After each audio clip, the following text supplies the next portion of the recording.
74세 최영자, 급성 심근경색으로 쓰러져 병원 응급실에서 간신히 깨어났을 때 엄마, 나도 힘들어 솔직히 장례비도 없을 것 같아. 아들 민수가 고개를 떨구며 차갑게 말했다. 이제 구멍가게 돈으로는 아무것도 못해요. 저희 못 도와요. 며느리 수진이 간호사 앞에서 노골적으로 모욕했다.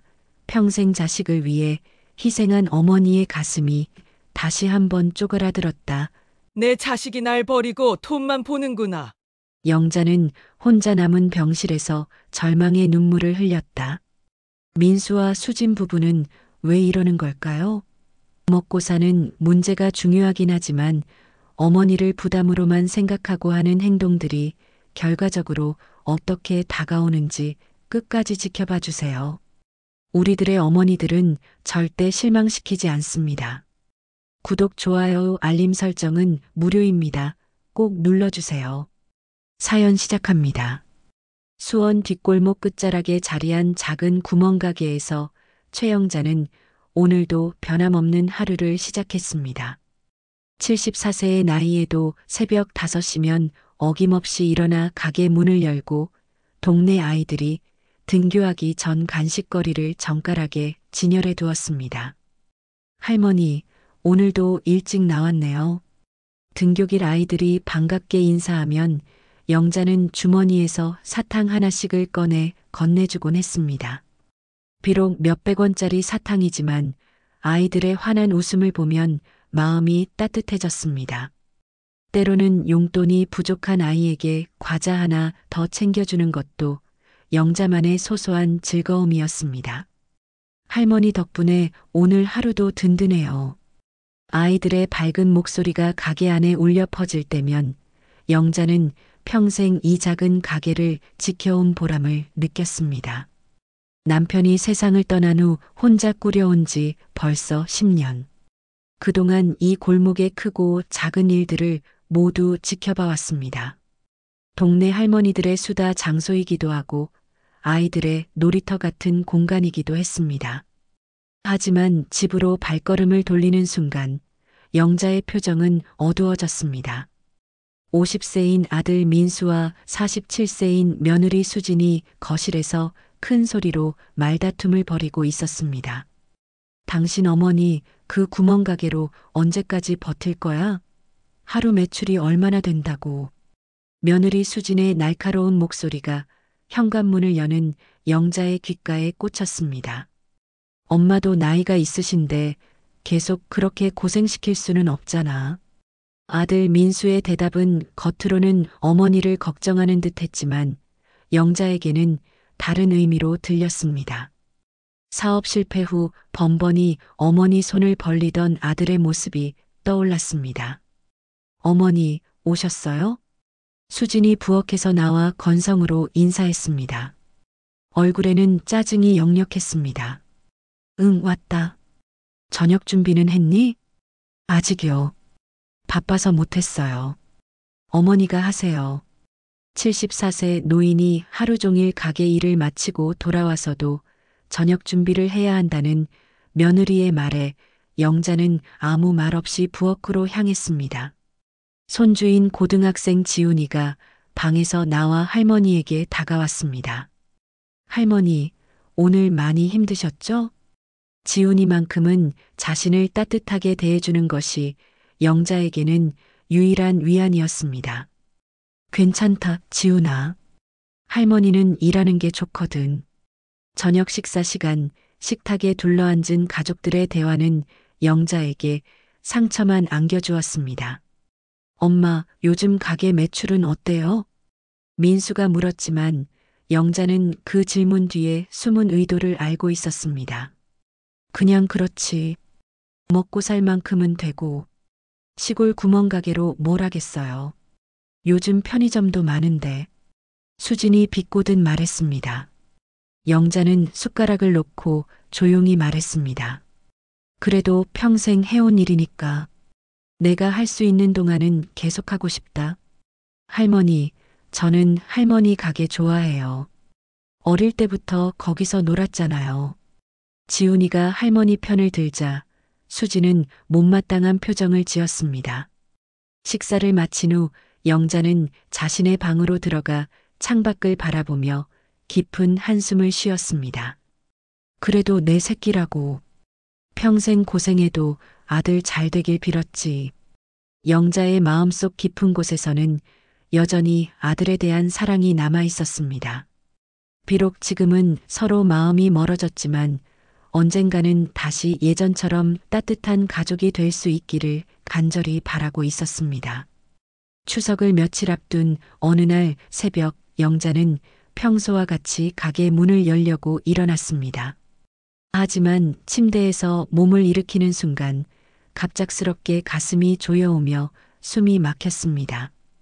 으윽! 영자는 가슴을 부여잡으며 바닥에 주저앉았습니다. 마치 누군가가 가슴을 꽉 움켜쥐고 있는 듯한 극심한 통증이 온몸을 휘감았습니다. 온몸에 식은땀이 흐르고 시야가 흐려졌습니다. 숨을 쉬려고 해도 공기가 폐로 들어가지 않는 것 같았습니다. 간신히 힘을 내어 거실로 나가려 했지만 다리에 힘이 들어가지 않았습니다.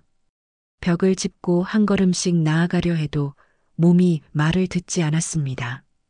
평생 건강하게 살아온 자신의 몸이 이렇게 갑자기 무너질 줄은 꿈에도 생각하지 못했습니다. 민수야, 민수야. 약한 목소리로 아들을 불러봤지만 대답이 없었습니다. 아들과 며느리는 깊은 잠에 빠져 있었습니다. 영자는 떨리는 손으로 핸드폰을 찾아 119에 신고했습니다. 손가락이 제대로 움직이지 않아 몇 번이나 번호를 잘못 눌렀습니다. 여보세요. 119입니까? 가슴이 너무 아파요. 숨을 쉴 수가 없어요. 수원시 8달구. 말을 끝내지 못하고 의식이 점점 흐려져 갔습니다. 마지막으로 기억나는 것은 현관문을 두드리는 소리와 119 구급대입니다. 하는 외침이었습니다. 응급실로 실려간 영자가 정신을 차린 것은 그로부터 6시간 후였습니다. 천장에 형광등이 눈부시게 느껴졌고 코에는 산소 마스크가 씌워져 있었습니다. 옆에서는 심전도 기계가 규칙적인 비프음을 내고 있었습니다. 팔에는 수액줄이 연결되어 있고 몸 곳곳에 각종 의료기기들이 부착되어 있었습니다. 어머니, 깨셨어요? 흐릿한 시야 속에서 민수가 의자에 앉아 걱정스러운 표정으로 영자를 바라보고 있었습니다. 수진도 옆에 서 있었지만 얼굴에는 짜증과 귀찮다는 표정이 역력했습니다. 휴대폰을 들여다보며 시계를 자꾸 확인하는 모습이 마치 빨리 집에 가고 싶다는 마음을 드러내는 것 같았습니다. 여기가 어디니? 목소리가 쉬어서 제대로 나오지 않았습니다. 병원이에요. 119에서 연락받고 왔어요. 진짜 놀랐잖아요. 민수의 목소리에는 걱정이 섞여 있었지만 어딘지 모르게 부담스러워하는 기색도 엿보였습니다. 담당 의사가 병실로 들어와 차트를 확인하며 영자의 상태를 설명했습니다. 급성 심근경색 초기 증상이었습니다. 다행히 빨리 병원에 오셔서 큰 위험은 넘겼지만 앞으로 장기적인 치료와 관리가 필요하실 것 같습니다. 연세를 고려하면 더욱 주의 깊게 살펴봐야 합니다. 장기적인 치료라는 게 구체적으로 어떤 건가요? 민수가 불안한 목소리로 물었습니다. 그의 관심사는 어머니의 건강보다는 치료 비용에 더 쏠려 있는 것 같았습니다. 최소 한 달은 입원하셔야 하고 그 후에도 정기적인 검사와 약물 치료를 받으셔야 합니다. 특히 나이를 고려하면 재발 위험이 높으니까 더 신중하게 관리하시는 게 좋겠습니다.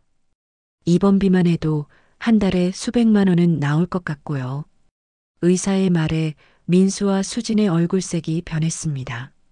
수진은 노골적으로 한숨을 쉬며 팔짱을 꼈습니다. 의사가 나간 후 병실에는 무겁고 어색한 침묵이 흘렀습니다. 민수는 고개를 떨구고 있었고 수진은 휴대폰만 들여다보며 계산기를 두드리고 있었습니다. 영자는 산소 마스크 너머로 두 사람의 표정을 지켜보며 가슴이 답답했습니다. 엄마, 저희도 상황이 정말 어려워요. 민수가 조심스럽게 말을 꺼냈습니다. 고개를 들지 못하고 바닥만 바라보며 말하는 모습이 영자에게는 더욱 서글프게 느껴졌습니다. 사업도 완전히 망했고 지훈이 대학 준비비도 마련해야 하고 솔직히 병원비 감당하기가 너무 힘들어요. 당장 이번 달 생활비도 빠듯한 상황이거든요. 영자는 아들의 말을 듣고 마음이 무너져 내렸습니다. 평생 고생해서 키운 아들이 자신의 병원비를 부담스러워하고 있는 현실이 서글프고 분했습니다. 괜찮다. 내가 알아서 할게. 너희는 걱정하지 마라. 목소리는 떨렸지만 최대한 담담하게 말했습니다. 어떻게 알아서 해요?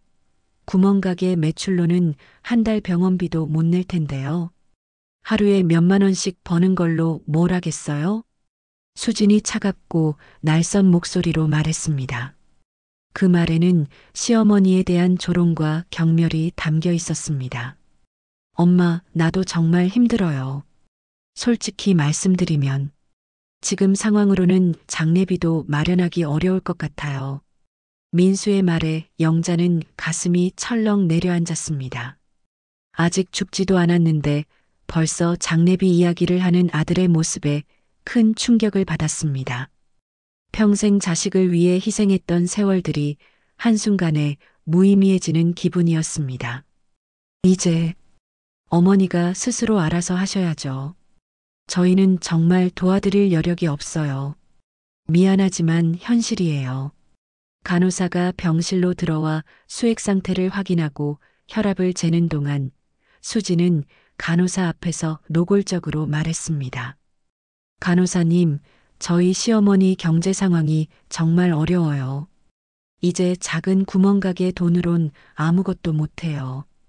저희도 빚 때문에 도와드릴 수 없는 상황이고요. 혹시 의료비 지원이나 그런 제도 있으면 알려주세요. 간호사는 당황한 표정으로 영자를 바라봤습니다.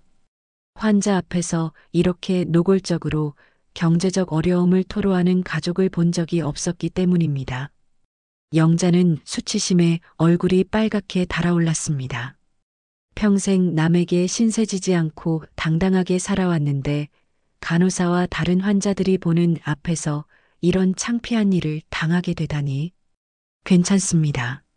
제가 알아서 처리할게요. 영자가 간신히 말했지만 목소리는 떨리고 있었습니다. 간호사가 어색하게 나간 후 수지는 더욱 노골적이고 직설적으로 말했습니다. 어머니, 이제 현실을 받아들이세요. 구멍가게 수입으로는 병원비는커녕 앞으로 생활비도 부족해요. 저희도 비투성이라 정말 도와드릴 수 없고요. 어머니도 이제 일은 넘으셨으니까 현실적으로 생각하셔야죠.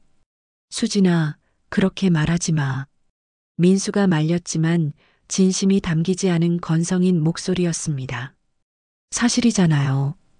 어머니도 이제 나이가 있으시니까 앞으로 일도 못 하실 텐데 현실적으로 생각하셔야죠.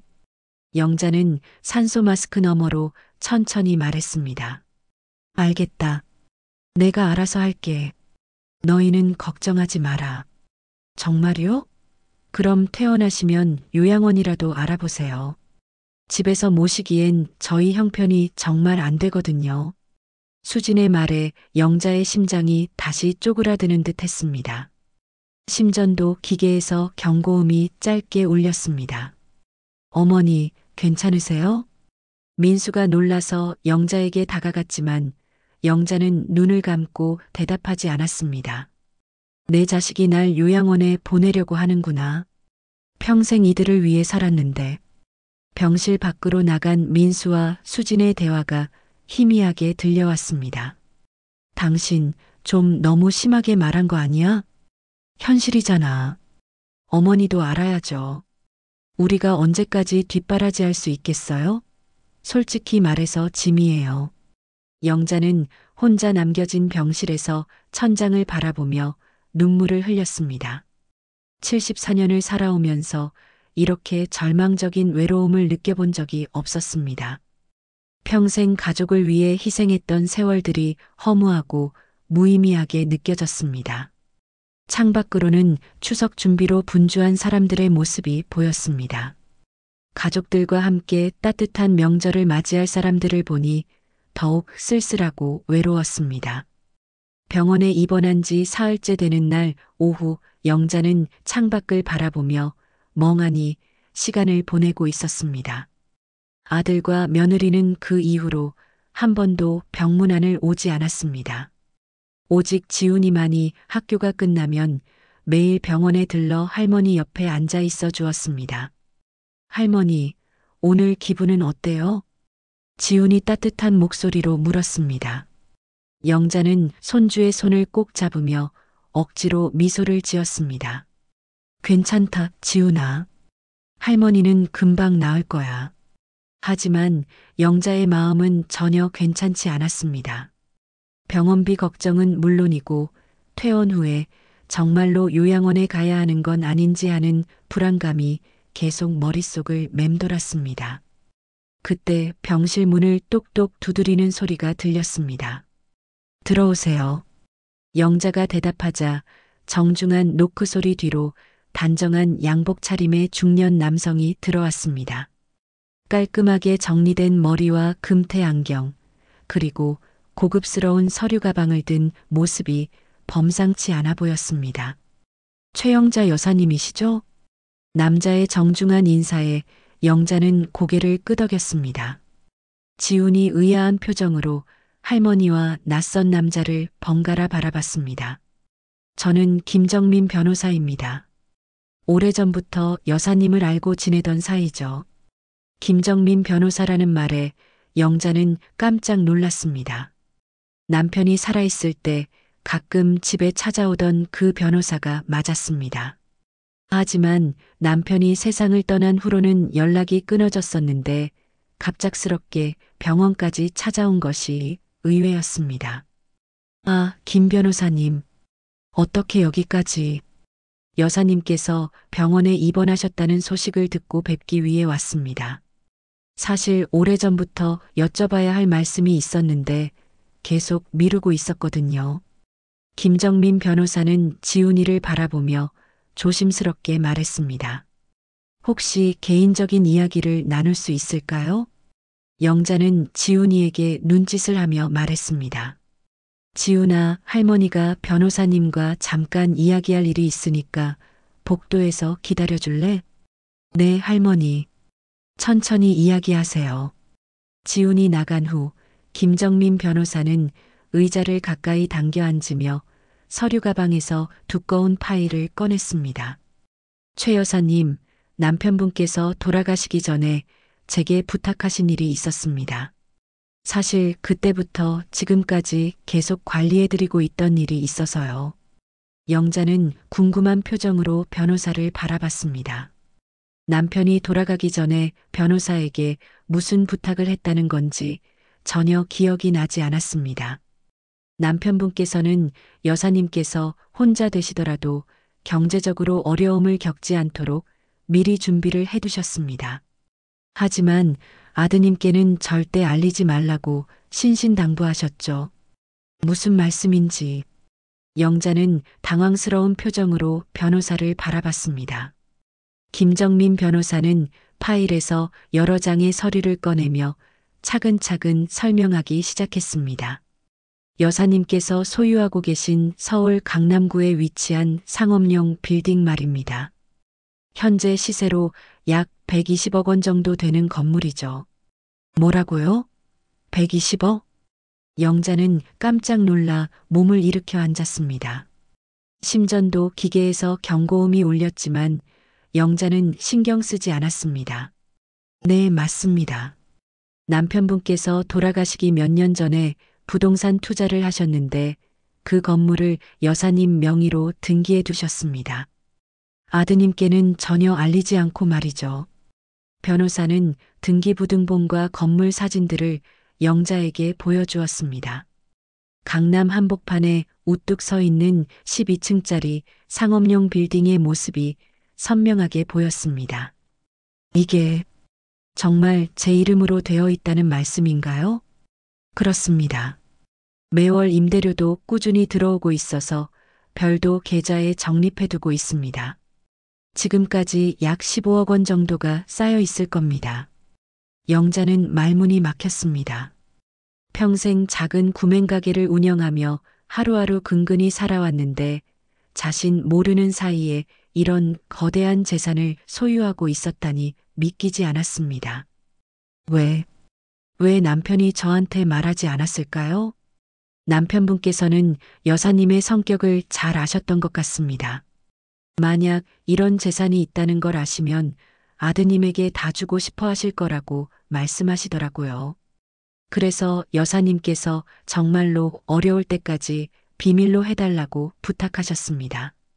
영자는 눈물이 핑 돌았습니다. 세상을 떠난 남편이 자신을 얼마나 잘 알고 있었는지, 그리고 얼마나 깊이 사랑했는지 새삼 느껴졌습니다. 하지만 최 여사님, 오래 미루셨던 말씀을 이제 하셔야겠습니다. 김정민 변호사는 진지한 표정으로 말했습니다. 상속 문제도 정리해 두셔야 하고 무엇보다 여사님께서 지금 어떤 상황에 처해 계신지 제가 들었거든요. 무슨 말씀인지. 아드님께서 여사님을 요양원에 보내려고 한다는 이야기 말입니다. 그리고 장례비도 없다고 하셨다고 들었는데 정말인가요? 영자는 부끄러운 마음에 고개를 숙였습니다. 자신의 처지가 이렇게 남들에게까지 알려졌다는 사실이 창피했습니다. 제가 병원 관계자를 통해 들은 이야기입니다. 더 이상 참고 계실 필요가 없습니다. 김정민 변호사는 서류를 정리하며 말했습니다. 여사님, 이 빌딩 소유권을 아드님께 알리실 생각이 있으신가요? 영자는 한참 동안 말없이 생각에 잠겼습니다. 며칠 전 아들과 며느리가 자신에게 했던 차가운 말들이 떠올랐습니다. 장례비도 없다며 외면하던 모습, 요양원에 보내려던 계획들이 선명하게 기억났습니다. 내 아들이 이걸 알면 뭐라 할까요? 영자의 목소리에는 복잡한 감정이 담겨 있었습니다. 아들에 대한 사랑과 실망, 그리고 배신감이 뒤섞여 있었습니다. 그건 여사님께서 결정하실 일입니다. 하지만 분명한 건 여사님께서는 누구에게도 의존하지 않고 당당하게 사실 수 있는 충분한 재산을 가지고 계시다는 겁니다. 김정민 변호사는 명함을 영자에게 건네며 말했습니다. 천천히 생각해 보시고 결정하시면 됩니다. 언제든 연락 주시면 찾아뵙겠습니다. 변호사가 나간 후 영자는 혼자 남은 병실에서 복잡한 마음을 정리하려 했습니다. 갑작스럽게 알게 된 거대한 재산보다는 자신을 끝까지 사랑하고 보호하려 했던 남편의 마음이 더욱 감동적이었습니다. 동시에 며칠 전 아들과 며느리의 차가운 태도가 더욱 선명하게 대비되어 느껴졌습니다. 자신에게 이런 재산이 있다는 걸 알면 태도가 180도 바뀔 것이 뻔했지만 과연 그것이 진심일까 하는 의문이 들었습니다. 지훈이 다시 병실로 들어왔습니다. 할머니, 무슨 중요한 이야기였어요? 아니다, 지훈아. 그냥 옛날 이야기였어. 영자는 손주에게는 아직 아무 말도 하지 않기로 했습니다. 이 모든 상황을 어떻게 처리할지 신중하게 생각해 봐야 했습니다. 창밖으로 해가 지고 있었습니다. 영자의 인생에 큰 변화가 시작되고 있었습니다. 김정민 변호사가 병원을 떠난 지 이틀 후 수지는 평소와 달리 병원에 일찍 찾아왔습니다. 지훈이가 학교에 간 사이 시어머니와 단둘이 있게 된 상황을 노렸던 것 같았습니다. 수진의 얼굴에는 뭔가 꿍꿍이가 있다는 표정이 역력했습니다. 어머니, 요즘 병원에 누가 자주 오는 것 같던데요? 수진이 의자에 앉으며 날카로운 눈빛으로 영자를 바라봤습니다. 무슨 말이니? 간호사들한테 들었어요. 양복 입은 남자가 어머니 병실에 자주 드나든다고요. 혹시 누구예요? 영자는 당황했지만 최대한 자연스럽게 대답하려 했습니다. 아, 그냥 옛날에 알던 사람이야. 병문안 온 거지. 옛날에 알던 사람이 갑자기 병문안을 와요? 그것도 양복까지 차려입고요? 수진의 목소리에는 의심이 가득했습니다. 며느리 특유의 예민함으로 뭔가 석연치 않다는 것을 눈치챈 것 같았습니다. 사람 일이 다 그렇지 뭐. 별거 아니니까 신경 쓰지 마라. 영자가 대수롭지 않게 말했지만 수진은 쉽게 물러서지 않았습니다. 어머니, 혹시 저희가 모르는 재산이나 그런 거 있는 거 아니에요? 아니면 보험이라도? 수진의 직설적인 질문에 영자는 가슴이 덜컥했습니다. 며느리의 감이 생각보다 예리했습니다. 무슨 재산이 있겠니? 구멍가게 하나뿐인데. 그럼 그 사람은 왜 자꾸 와요? 간호사가 그러는데 서류 가방까지 들고 왔다면서요? 그때 지훈이가 학교에서 돌아와 병실로 들어왔습니다. 엄마, 벌써 왔네? 할머니, 안녕하세요. 지훈이의 등장으로 잠시 대화가 끊어졌습니다. 수지는 아들에게 눈짓을 하며 말했습니다. 지훈아, 할머니한테 최근에 누가 병문안 왔는지 알아? 아, 변호사 아저씨 말하는 거예요? 김정민 변호사님이요. 지훈이 무심코 대답하는 순간 수진의 눈빛이 번뜩였습니다. 변호사? 변호사가 왜 와? 잘 모르겠어요. 할머니랑 개인적인 이야기 한다고 해서 밖에서 기다렸거든요. 수진은 더욱 의심스러운 표정으로 영자를 노려봤습니다. 어머니, 변호사가 왜 와요? 분명히 뭔가 있는 거죠? 아무것도 없다고 했잖니. 그냥 옛날 일로 온 거야. 영자가 짜증스럽게 대답했지만 수지는 더욱 집요하게 파고들었습니다. 옛날 일이면 뭔데요? 아버지 돌아가실 때 유산 정리는 다 끝났잖아요. 그때 변호사 통해서 민수가 다 받았고요. 그 말에 영자는 깜짝 놀랐습니다. 남편이 돌아갔을 때 아들이 받은 유산이 있다는 사실을 처음 들었기 때문입니다. 민수가 뭘 받았다고? 어머니, 모르셨어요? 아버지 돌아가실 때 예금이랑 보험금에서 5천만 원 정도 있었는데 민수가 다 받았잖아요. 영자는 충격을 받았습니다.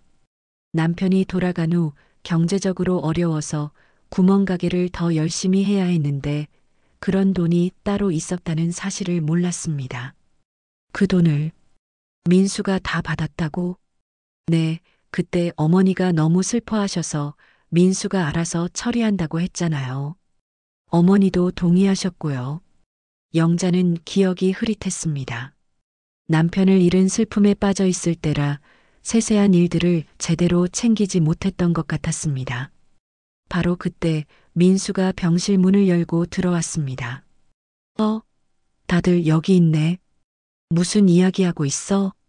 당신 왔구나. 어머니한테 변호사가 자꾸 온다는데 알고 있어? 수진이 남편에게 바로 상황을 알렸습니다. 변호사요? 무슨 변호사? 민수도 당황스러운 표정을 지었습니다. 김정민 변호사라고 하던데 당신 아버지 때부터 알던 사람 아니야? 수진의 말에 민수의 얼굴색이 변했습니다. 김정민 변호사는 아버지의 유산 정리를 도와줬던 바로 그 변호사였습니다. 엄마, 김 변호사가 왜 와요? 아버지 유산 정리는 벌써 다 끝났는데. 민수의 목소리에는 불안감이 섞여 있었습니다. 그러게 말이야. 분명히 뭔가 숨기는 게 있는 것 같아. 수진이 시어머니를 의심스럽게 바라보며 말했습니다. 내 아버지가 남긴 돈 다 너한테 갔는데 그건 어디다 썼냐? 영자가 갑자기 물었습니다. 방금 전 들은 이야기가 계속 마음에 걸렸기 때문입니다. 민수는 당황하며 말을 더듬었습니다. 그게 사업 자금으로 썼어요. 엄마도 아시잖아요.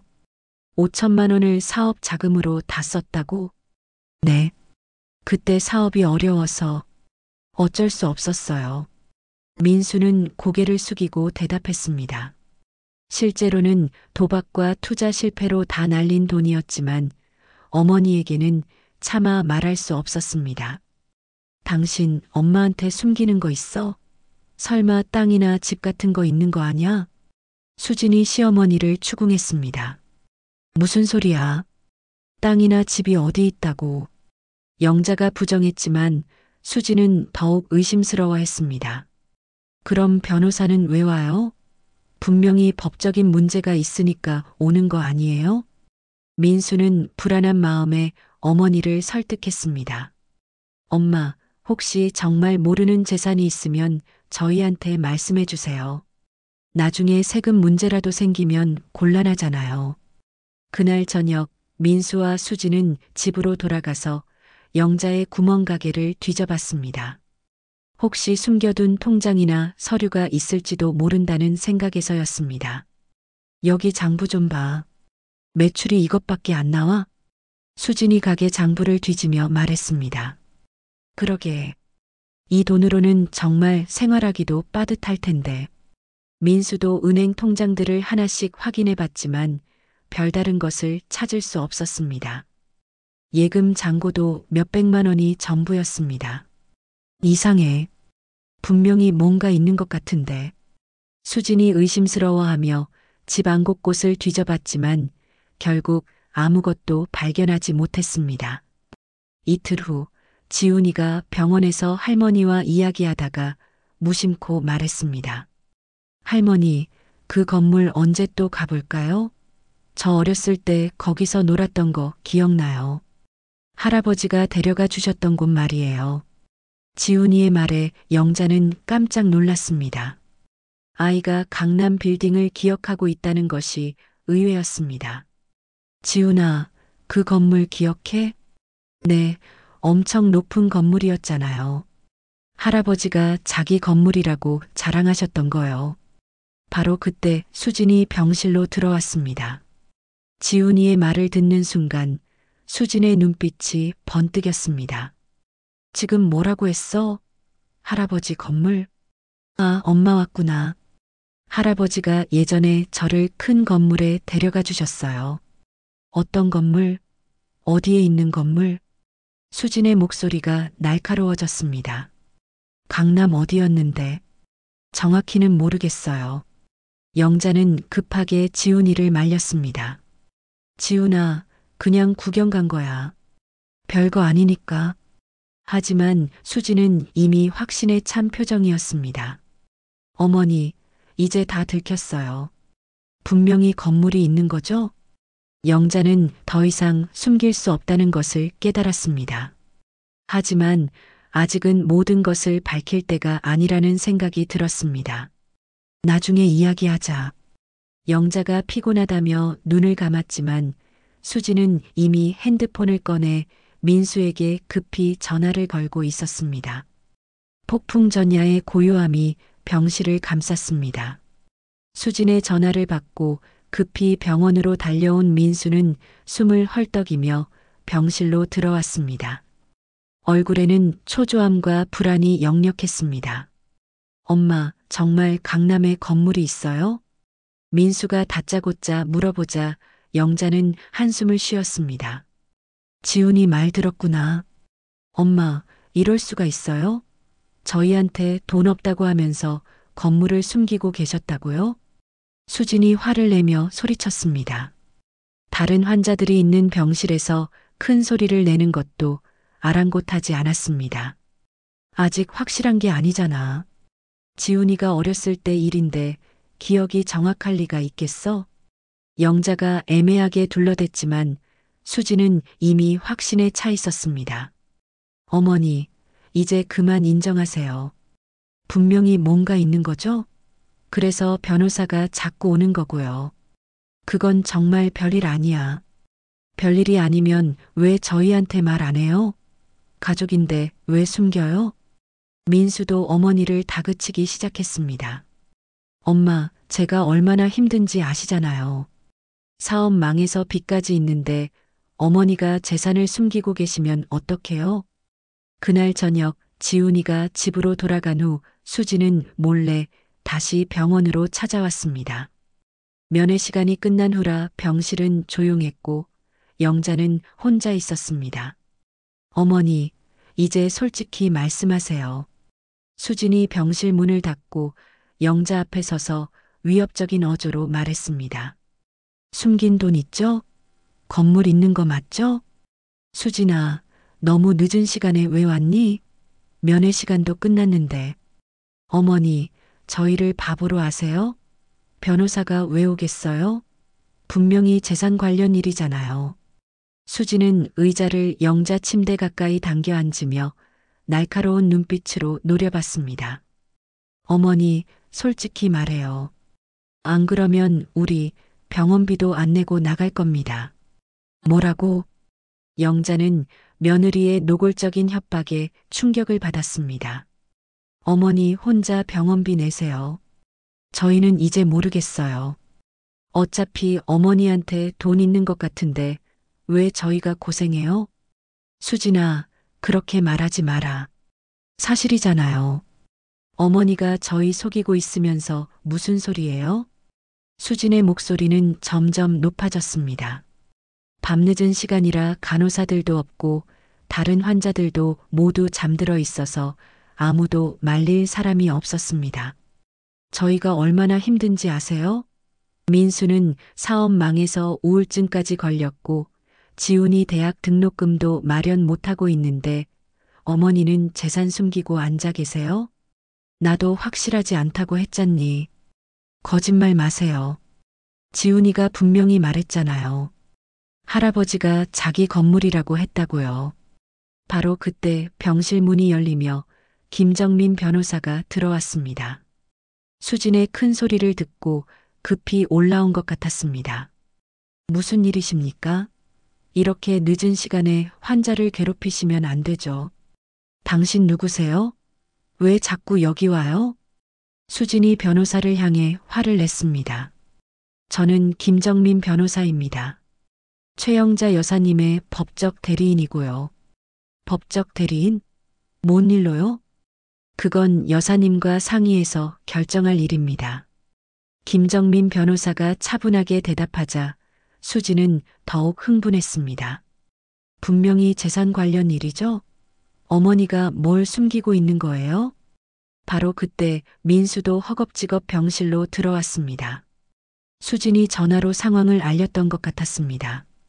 무슨 일이에요? 변호사님? 민수가 당황하며 변호사를 바라봤습니다. 김정민 변호사는 민수를 알아보고 씁쓸한 표정을 지었습니다.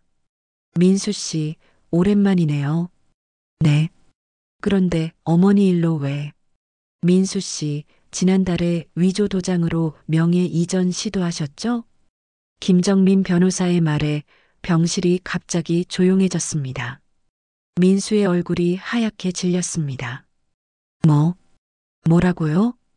강남구 빌딩 명의를 민수 씨 이름으로 바꾸려고 법무사 사무실에 가셨던 일 말입니다. 증거 다 있습니다.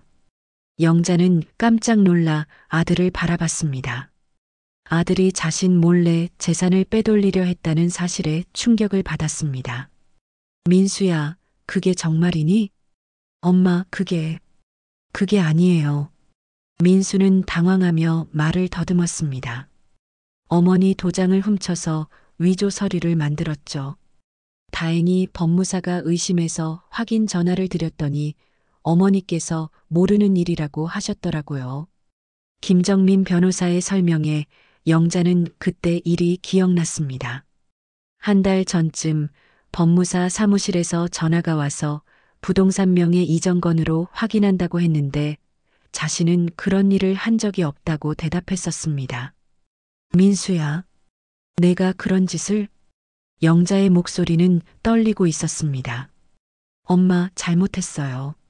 하지만 저도 너무 힘들어서 빚 때문에 죽을 것 같았어요. 그럼 어머니한테 말을 했어야지. 왜 몰래 도장을 훔쳐? 말씀드려도 안 주실 것 같아서. 민수는 고개를 숙이고 대답했습니다. 수지는 이 상황을 보며 오히려 더욱 당당해졌습니다. 그럼 정말 건물이 있는 거네요? 어머니, 이제 다 들켰으니까 솔직히 말하세요. 수진아, 지금 상황이 그런 게 아니야. 영자가 말했지만 수진은 들으려 하지 않았습니다. 민수도 어머니 재산인 줄 알고 그런 거잖아요.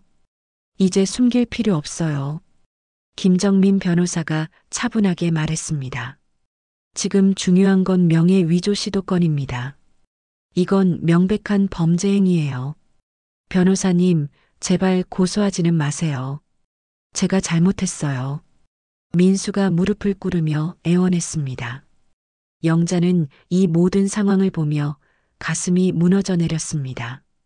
자신이 평생 키우고 사랑했던 아들이 자신의 재산을 훔치려 했다는 사실, 그리고 며느리가 노골적으로 협박하는 모습을 보니 더 이상 참을 수가 없었습니다. 다들 나가세요. 영자가 조용히 말했습니다. 엄마, 나가라고 했어. 지금 당장. 영자의 단호한 목소리에 민수와 수지는 어쩔 수 없이 병실을 나갔습니다. 김정민 변호사도 내일 다시 뵙겠습니다라고 말하며 자리를 떠났습니다. 혼자 남겨진 병실에서 영자는 창가로 가서 밤하늘을 바라보며 울었습니다. 내가 키운 아들이 날 버리고 돈만 보는구나. 74년을 살아오면서 이렇게 절망스러운 배신감을 느껴본 적이 없었습니다. 평생 자식을 위해 희생했던 모든 것들이 허무하게 느껴졌습니다. 영자는 그날 밤 잠을 이루지 못했습니다. 창밖으로는 도시의 불빛들이 반짝이고 있었지만 영자의 마음은 깊은 어둠에 잠겨 있었습니다. 밤새 잠을 이루지 못한 영자는 새벽 햇살이 병실 창가로 스며들 때까지 천장만 바라보며 지새웠습니다. 어젯밤 일어난 일들이 머릿속에서 계속 맴돌았습니다. 아들이 자신의 도장을 훔쳐 재산을 빼돌리려 했다는 사실, 며느리의 노골적인 협박, 그리고 돈만 보는 그들의 차가운 시선들이 마음을 짓누르고 있었습니다. 오전 9시쯤 김정민 변호사가 조용히 병실 문을 두드렸습니다. 어젯밤의 소란을 의식한 듯 평소보다도 더 조심스러운 모습이었습니다. 어머니, 잠시 이야기할 시간 있으신가요? 영자는 고개를 끄덕이며 변호사를 맞았습니다. 김정민 변호사는 의자를 가까이 당겨 앉으며 진지한 표정으로 말을 꺼냈습니다. 어젯밤 상황을 보시고 어떤 생각이 드셨습니까? 참담했습니다. 내가 평생 키운 아들이 저런 짓을 할 줄은 꿈에도 몰랐어요. 영자의 목소리에는 깊은 실망과 슬픔이 배어 있었습니다. 최 여사님, 이대로 두실 겁니까? 아드님은 어머님을 돈으로만 보고 있습니다. 김정민 변호사의 직설적인 말에 영자는 가슴이 아팠지만 부인할 수 없었습니다. 아들이 힘들어하는 것도 이해해요. 사업 실패하고 빚도 있고, 하지만 도장을 훔쳐서 재산을 빼돌리려 한다는 건, 여사님, 이미 한 번 시도했다는 것은 앞으로도 계속 그럴 가능성이 높다는 뜻입니다. 더 큰 문제가 생기기 전에 결정하셔야 합니다. 영자는 한참 동안 침묵했습니다. 창밖으로는 일상을 시작하는 사람들의 모습이 보였습니다. 저마다 자신의 삶을 열심히 살아가는 평범한 사람들을 보니 자신의 상황이 더욱 복잡하게 느껴졌습니다. 더는 내 삶을 그들의 손에 맡길 수 없어요. 영자가 조용하지만 단호하게 말했습니다. 내 재산은 진심으로 날 아껴준 사람들에게 남겨야겠어요. 그때 영자의 머릿속에는 여러 얼굴들이 떠올랐습니다. 30년 넘게 가게를 지켜봐 주던 동네 할머니들, 아픈 소식을 듣고 병원까지 찾아와 눈물을 흘리던 단골 손님들, 그리고 무엇보다 매일 병원에 와서 곁을 지켜주는 손주 지훈이의 모습이 선명하게 떠올랐습니다. 구체적으로 어떻게 하실 생각이신가요? 아직 확실하지는 않지만 지훈이와 우리 동네 사람들, 그리고 어려운 이웃들을 도울 수 있는 방법을 찾고 싶어요. 김정민 변호사는 고개를 끄덕이며 서류 가방에서 몇 장의 종이를 꺼냈습니다. 그렇다면 상속 관련 서류를 미리 준비해 두시는 게 좋겠습니다. 언제든 변경할 수 있으니까 일단 초안이라도 만들어 두시죠. 오후에 지훈이가 학교를 마치고 병원에 왔습니다. 평소와 달리 손에 작은 봉투를 들고 있었습니다. 할머니, 이거 드릴 게 있어요. 지훈이가 봉투를 영자에게 건네자 영자는 궁금한 표정으로 열어봤습니다. 봉투 안에는 5만 원권 지폐 여러 장이 들어 있었습니다. 지훈아, 이게 뭐니? 할머니 병원비 보태라고요. 제가 모은 돈이에요. 영자는 깜짝 놀랐습니다. 고등학생인 손주가 어떻게 이런 돈을 모았는지 궁금했습니다. 어디서 이런 돈을? 사실 할머니, 저 요즘 새벽에 신문 배달하고 있어요. 그리고 주말에는 편의점에서 아르바이트도 하고요. 지훈이의 말에 영자는 가슴이 뭉클했습니다. 언제부터? 한 달 전부터요. 할머니가 아프시기 전부터 시작했어요. 왜 그런 힘든 일을? 지훈이는 잠깐 망설이더니 진심을 담아 말했습니다. 할머니가 평생 우리 가족을 위해 고생하시는 모습을 보면서 저도 뭔가 도움이 되고 싶었어요. 아빠나 엄마는 할머니한테 돈만 달라고 하는데 저는 할머니께 뭔가 드리고 싶었거든요. 영자의 눈에서 눈물이 흘러내렸습니다. 이 어린 손주만이 자신의 마음을 진정으로 이해하고 있다는 것을 깨달았습니다. 그리고 할머니, 저 할머니 가게 매일 돌봐드리고 있어요. 뭐라고? 아침에 신문 배달하고 나서 할머니 가게에 들러서 청소하고 정리해두고 있어요. 동네 할머니들이 도와주시긴 하지만 그래도 제가 할 수 있는 일은 하고 싶어서요. 영자는 더욱 감동했습니다. 아들과 며느리는 자신이 아픈 것도 귀찮아하면서 이 어린 손주는 몰래 이런 일들을 하고 있었던 것입니다. 지훈아, 고마워. 정말 고마워. 할머니, 저는 절대 할머니 버리지 않을 거예요. 아빠나 엄마가 뭐라고 해도요. 지훈이의 눈에도 눈물이 맺혔습니다. 그리고 할머니, 저 커서 할머니처럼 살고 싶어요. 할머니처럼? 네. 할머니가 동네 아이들한테 사탕도 나눠주시고 어려운 사람들 도와주시는 모습 보면서 저도 그런 사람이 되고 싶어요. 돈만 생각하지 않고 진짜 사람들을 사랑할 줄 아는 사람 말이에요. 영자는 손주의 손을 꼭 잡았습니다. 이 순간 영자는 확신했습니다. 진정으로 자신의 뜻을 이어갈 수 있는 사람은 돈에 눈이 먼 아들이 아니라 바로 이 순수한 마음을 가진 손주라는 것을 말입니다. 지훈아, 내가 그런 마음을 가지고 있다는 것만으로도 할머니는 행복해. 할머니, 그런데 아빠랑 엄마가 자꾸 할머니한테 나쁘게 구는 것 같아서 속상해요. 어제도 큰 소리로 싸우는 거 들었어요. 지훈이의 말에 영자는 마음이 아팠습니다. 어린 손주가 어른들의 추악한 모습을 보고 상처받고 있다는 것이 안타까웠습니다. 지훈아, 할머니가 앞으로 모든 걸 잘 정리할게. 내가 걱정하지 않아도 돼. 정말요? 그래. 할머니가 약속한다. 그날 저녁 지훈이가 집으로 돌아간 후 영자는 김정민 변호사에게 전화를 걸었습니다. 변호사님, 결정했어요. 어떻게 하시겠습니까? 상속서를 작성하겠어요. 지훈이와 지역사회복지재단에 제 재산을 물려주고 싶어요. 아드님 쪽은 어떻게 하실 겁니까? 아들은 이미 아버지 유산을 다 받았잖아요. 그것도 몰래 다 써버렸고요. 더 이상 줄 이유가 없어요. 영자의 목소리는 단호했습니다. 그리고 변호사님, 한 가지 더 부탁이 있어요. 말씀하세요. 지훈이가 성인이 될 때까지는 교육비와 생활비를 지원해주되 돈의 가치를 제대로 알 수 있도록 도와주세요. 그 아이가 돈 때문에 변하지 않았으면 좋겠어요. 알겠습니다. 신탁 형태로 관리하면 될 것 같네요. 영자는 창밖을 바라보며 깊은 숨을 쉬었습니다. 74년을 살아오면서 이렇게 확실한 결정을 내린 적이 없었습니다. 평생 자식을 위해 희생했지만 이제는 진정으로 자신을 사랑해주는 사람들을 위해 살고 싶었습니다.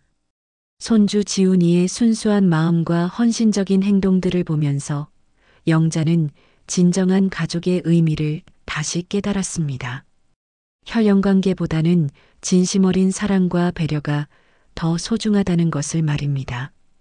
그날 밤 영자는 오랜만에 평안한 잠에 들었습니다. 마음의 짐을 내려놓은 것 같은 해방감이 들었습니다. 영자가 상속서를 작성한 지 사흘이 지난 아침 수진이 병실로 들어왔을 때 얼굴에는 냉소적인 미소가 떠 있었습니다. 손에는 병원비 청구서와 각종 서류들을 들고 있었습니다. 어머니, 좋은 소식이 있어요. 수진의 말에는 비아냥거리는 톤이 섞여 있었습니다. 무슨 소식? 병원에서 연락 왔어요. 병원비가 밀려서 오늘까지 안 내면 퇴원 조치한다고 하더라고요. 수진이 청구서를 영자 앞에 펼쳐 보였습니다. 2주간의 입원비와 각종 검사 비용을 합쳐 800만 원이 넘는 금액이 적혀 있었습니다. 어머니, 이제 어떻게 하실 거예요? 구멍가게 돈으로는 도저히 감당 안 되죠? 영자는 청구서를 보며 잠시 침묵했습니다. 그래서 저희가 좋은 방법을 찾아봤어요. 수진이 또 다른 서류를 꺼내며 말했습니다. 수원 시립요양원이요. 저소득층 할머니들을 위한 곳인데 어머니 정도면 충분히 들어가실 수 있을 것 같아요. 요양원? 네, 어차피 혼자 생활하시기 어려우시잖아요. 병원비도 못 내는 상황에서 집에서 혼자 지내시면 또 쓰러지시면 어떡해요? 수진의 말은 듣기에는 걱정하는 것처럼 들렸지만 실제로는 빨리 시어머니를 처리하고 싶다는 본심이 드러나 있었습니다. 민수는 뭐라고 하니? 민수도 동의했어요. 어머니 안전을 위해서라도 요양원이 낫다고 했어요. 바로 그때 민수가 병실로 들어왔습니다. 얼굴에는 복잡한 표정이 섞여 있었습니다. 엄마, 병원비 문제 들으셨죠? 응. 저희도 어쩔 수 없어요. 정말 돈이 없거든요. 요양원에서라도 안전하게 지내시는 게. 민수의 말은 핑계처럼 들렸습니다. 며칠 전까지만 해도 어머니에게 숨겨진 재산이 있다며 혈안이 되어 찾았던 사람이 이제는 병원비도 못 낸다며 요양원으로 보내려 하고 있었습니다. 그런데 어머니, 그 변호사는 왜 안 와요? 혹시 거짓말이었던 거 아니에요? 수진이 의심스러운 표정으로 물었습니다. 변호사님은 바쁘신 분이야. 그리고 내가 부르지 않았으니까 안 오시는 거겠지. 영자가 담담하게 대답했습니다. 그럼 정말 특별한 재산 같은 건 없는 거네요? 그렇게 생각하고 싶으면 그렇게 해라. 민수와 수진은 서로 눈빛을 주고받았습니다. 지난 며칠간 어머니를 추궁했지만 결국 아무것도 얻어내지 못했고 이제는 병원비 문제까지 생겨서 더 이상 기다릴 수 없다는 판단을 한 것 같았습니다. 어머니, 오늘 오후에 요양원 담당자가 와요. 면담하고 바로 입소 절차 밟으면 될 것 같아요. 수진이 단호하게 말했습니다. 내 의견은 묻지도 않고 어머니 현실을 받아들이세요.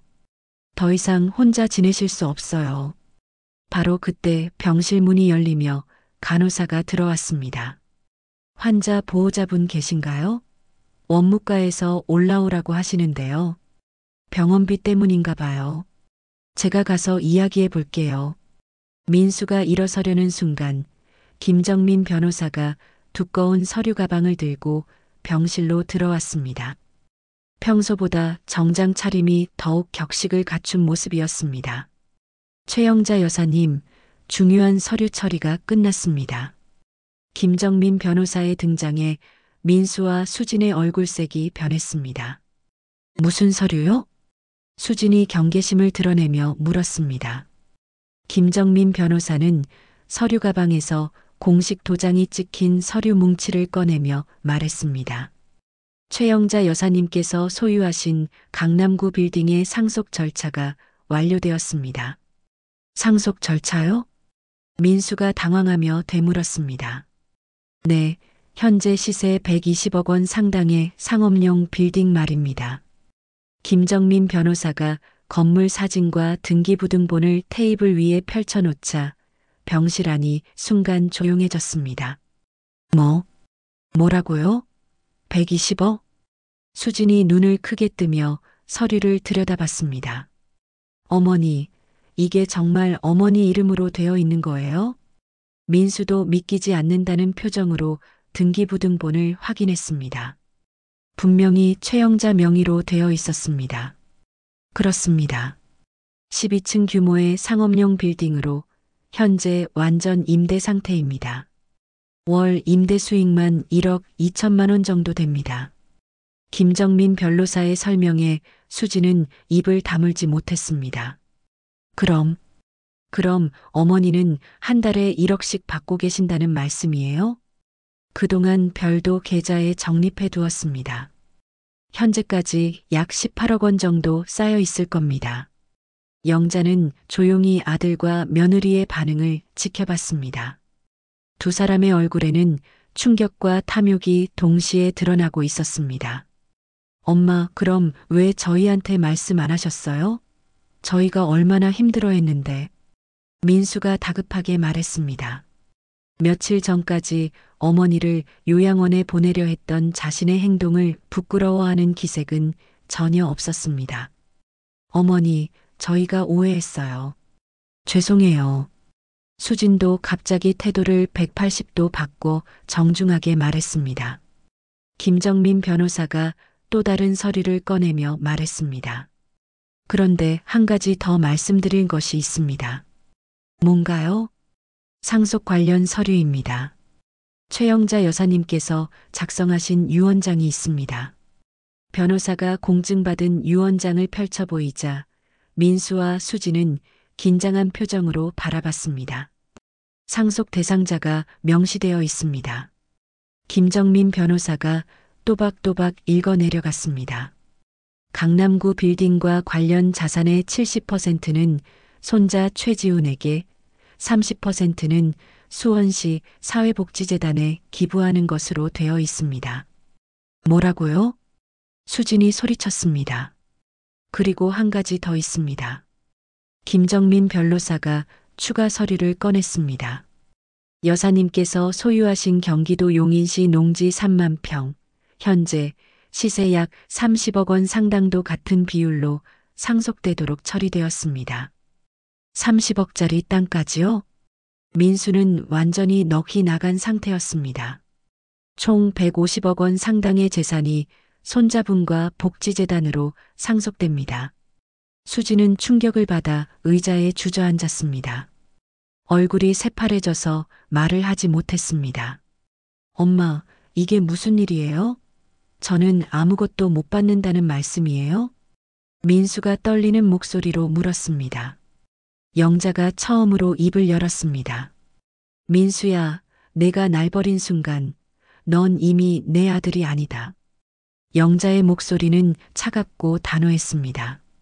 어머니, 병원비도 없다고 하면서 요양원에 보내려 했던 내가 이제 와서 뭘 바라니? 엄마, 제가 잘못했어요. 용서해 주세요. 민수가 무릎을 꿇으며 애원했습니다. 그리고 수진 씨, 영자가 며느리를 바라보며 말했습니다. 당신이 간호사 앞에서 저를 모욕했던 일, 협박했던 일 다 기억하고 있어요. 수진은 완전히 기가 꺾인 상태로 아무 말도 할 수 없었습니다. 김정민 변호사가 마지막 서류를 내밀며 말했습니다. 참고로 민수 씨께서 위조 도장으로 명예 이전을 시도했던 거는 별도로 처리될 예정입니다. 변호사님, 제발 고소는 하지 마세요. 제가 정말 잘못했어요. 민수가 바닥에 무릎을 꿇고 눈물을 흘리며 애원했지만 영자는 차가운 표정으로 바라볼 뿐이었습니다.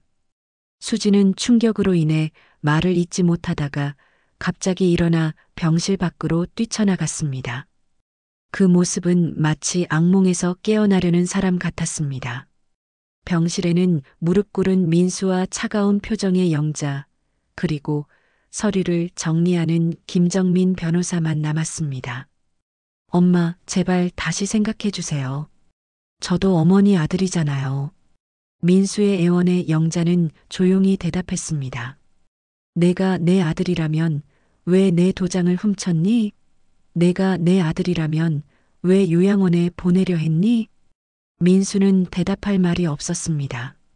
창밖으로는 따뜻한 가을 햇살이 쏟아져 들어오고 있었지만 병실 안의 분위기는 차갑기만 했습니다.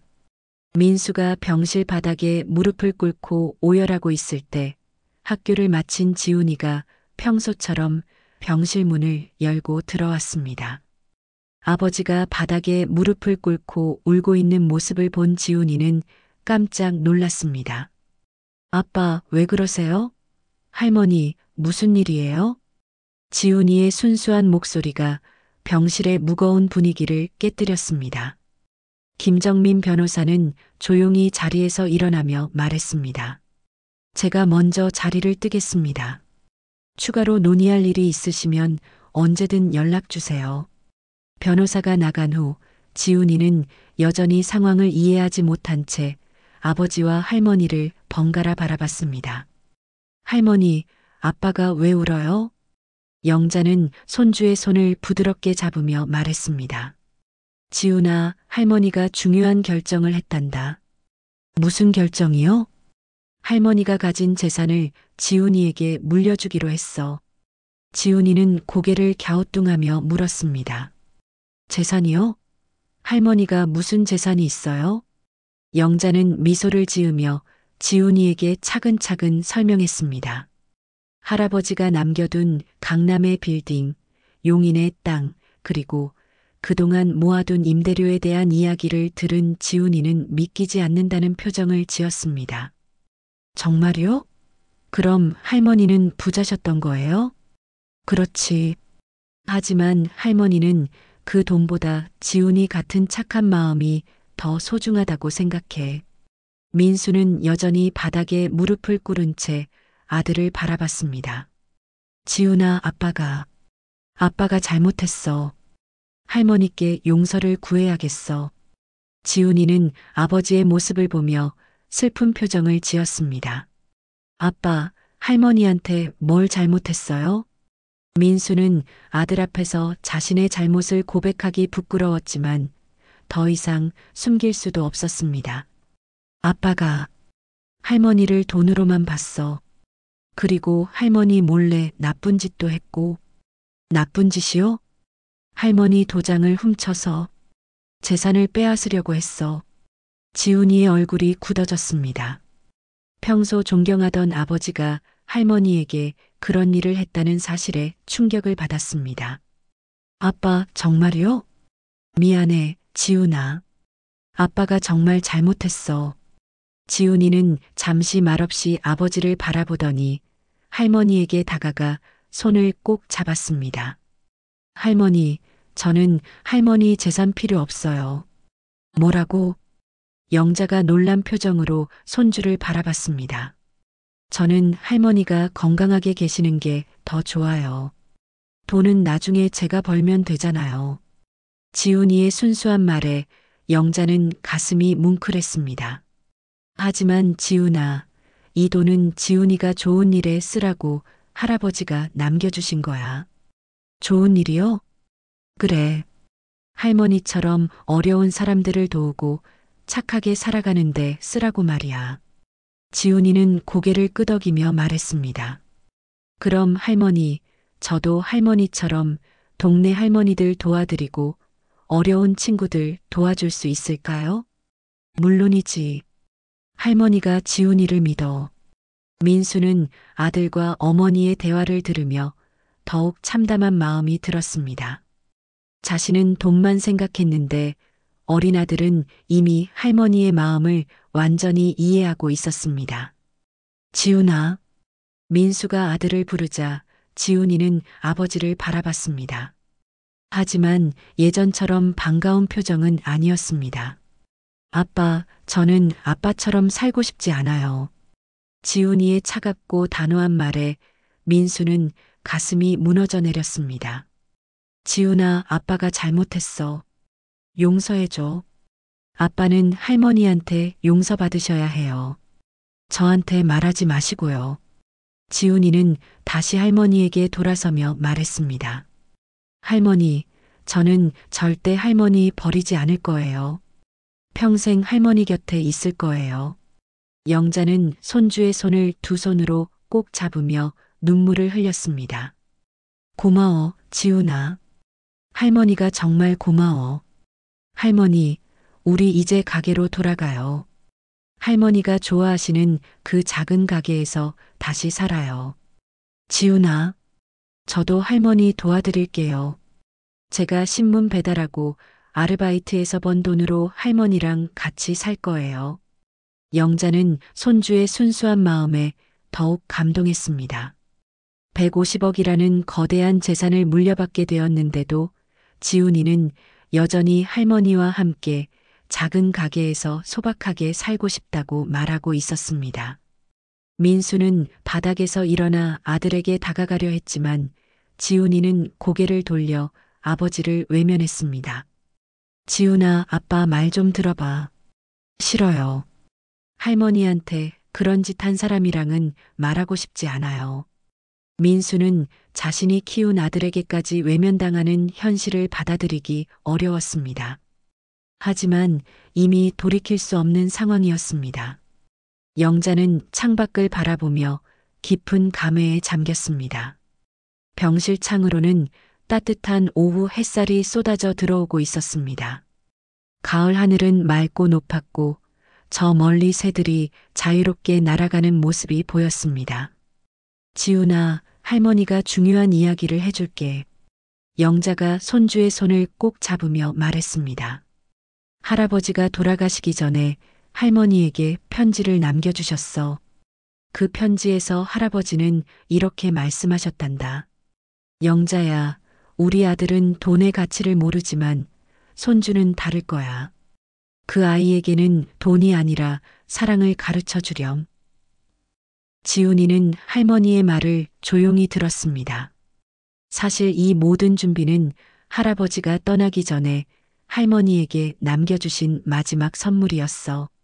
할머니가 어려울 때를 대비해서 미리 준비해 두신 거야. 이제야 할아버지의 뜻을 완전히 알겠구나. 영자의 얼굴에는 평안한 미소가 번졌습니다. 남편이 자신을 얼마나 깊이 사랑했는지, 그리고 미래를 얼마나 지혜롭게 준비했는지 새삼 깨달았습니다. 할머니, 저도 할아버지처럼 지혜로운 사람이 될 수 있을까요? 물론이야, 지훈아. 지훈이는 이미 할아버지를 닮아가고 있어. 민수는 어머니와 아들의 따뜻한 대화를 들으며 더욱 절망적인 마음이 들었습니다. 자신은 돈 때문에 가족을 잃었는데 아들은 돈보다 사랑을 선택하고 있었습니다. 엄마, 정말 저를 용서해 주실 수 없나요? 민수가 마지막으로 애원했지만 영자는 차가운 표정으로 아들을 바라봤습니다. 민수야, 내가 진정으로 뉘우치고 있다면 이제라도 올바른 사람이 되도록 노력해라. 하지만 할머니의 재산은 이미 정해진 대로 갈 거야. 민수는 더 이상 할 말이 없었습니다. 결국 고개를 숙이고 병실을 나갔습니다. 돈을 위해 어머니를 배신했던 자신의 선택이 얼마나 어리석었는지 깨달았지만 이미 늦었습니다. 영자와 지훈이만 남은 병실에는 따뜻하고 평화로운 분위기가 흘렀습니다. 영자는 손주의 손을 꼭 잡고 창밖을 바라봤습니다. 지훈아, 할머니가 이제 정말 행복해. 저도요, 할머니. 돈이 아니라 사랑이 남는구나. 영자의 내면에서 우러나온 깨달음이었습니다. 74년을 살아오면서 진정으로 소중한 것이 무엇인지 이제야 완전히 이해하게 되었습니다. 병원 창밖으로는 더욱 밝은 햇살이 쏟아져 들어왔습니다. 영자의 얼굴에는 처음으로 진정한 평안과 만족감이 담긴 미소가 번졌습니다. 평생 고생하며 살아왔지만 마침내 진짜 가족의 의미를 찾은 것 같았습니다. 지훈이는 할머니의 따뜻한 손을 꼭 잡고 함께 창밖의 아름다운 가을 풍경을 바라봤습니다.